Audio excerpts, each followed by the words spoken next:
நம்ம கலைஞர்கள் ஒரு ரெக்வஸ்ட் வச்சிருக்கிறாங்க பூவரசன் கம்பெனில. இது வந்து பாத்தீங்கன்னா எனக்கு ஏற்கனவே 2-3 டீமும் சொல்லியிருந்தாங்க. பரணி நாடகமன்ற டீம்ல இருந்தும் இதை பத்தி எனக்கு சொல்லியிருந்தாங்க.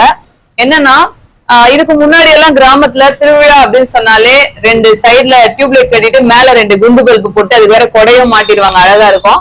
இது மட்டும்தான் நாடகத்துறைக்கு அவங்க போடுற மேக்கப்ப லுக்கா எடுத்து காமிக்கக்கூடிய ஒரு லைட், அதுதான் கரெக்டா இருந்துச்சு.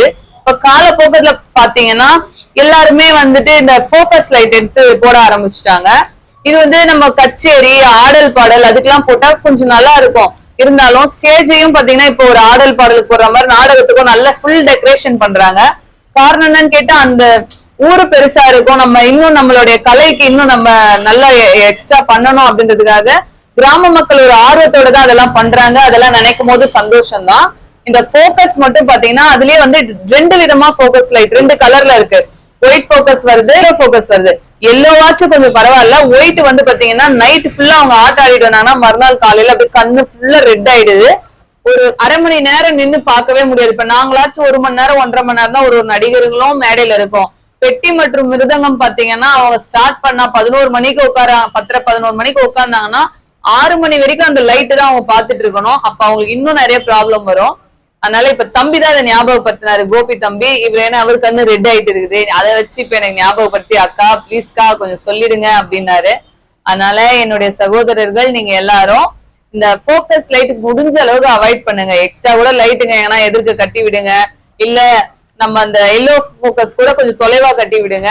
அந்த ஒயிட் மட்டும் தயவு செய்து அவாய்ட் பண்ணுங்க. இத வந்து பாக்குற ஒலி அமைப்பு சவுண்ட் சர்வீஸ் ஸ்டேஜ் போடுறவங்க நீங்க பாத்தீங்கன்னா கொஞ்சம் நீங்க மாத்தீங்கன்னா ஸ்டேஜ் போடும் போது நல்லா ஸ்ட்ராங்கா போட்டு கொடுங்க. இதுதான் உங்ககிட்ட நாங்க ஒரு ரெக்வஸ்டா வைக்கணும் அப்படின்னு சொல்லிட்டு நினைச்சிட்டு இருந்தோம். மக்களாகி உங்ககிட்ட நாங்க ஒரு வேண்டுகோள் என்ன வைக்கிறோம்னா, இப்ப நாங்க எல்லாருமே ஒரு புது கலைஞர்களா சேர்ந்து இருக்கிறோம் பூவரசு நாடக மன்றத்துல. அதனால எங்களுக்கு வாய்ப்பு தாங்க. 100% நாங்க கண்டிப்பா வந்து சந்தோஷப்படுத்துவோம். அதனால எங்களுக்கு ஒரு வாய்ப்பு தாங்க. நிறைய பேர் ஊர்ல வந்து அதிகமா கரண்ட் தம்பி இப்போ இந்த கம்பெனிக்கு வந்திருக்கிறாருன்னு சொல்லிட்டு தெரியும்னு சொல்றீங்க. நான் பூவரசு நாடக மன்றத்துல தான் இருக்கிறேன். அதாவது எங்களுக்கு நாடகம் தாங்க. அதுவும் எங்களுக்கு அம்மாக்கா ரொம்ப எங்களுக்கு சப்போர்ட் பண்றாங்க. நீங்க அவங்க மூலியமா பூவரசு நாடக மன்றத்துக்கு புக் பண்ணீங்கன்னா எங்களுக்கு ரொம்ப மகிழ்ச்சியா இருக்கும். அக்கா தான். கலை சொந்தங்கள் அனைவருக்கும் நாடக ரசிகர்களுக்கும் அனைவருக்கும் இனிமையான ஒரு வணக்கம்.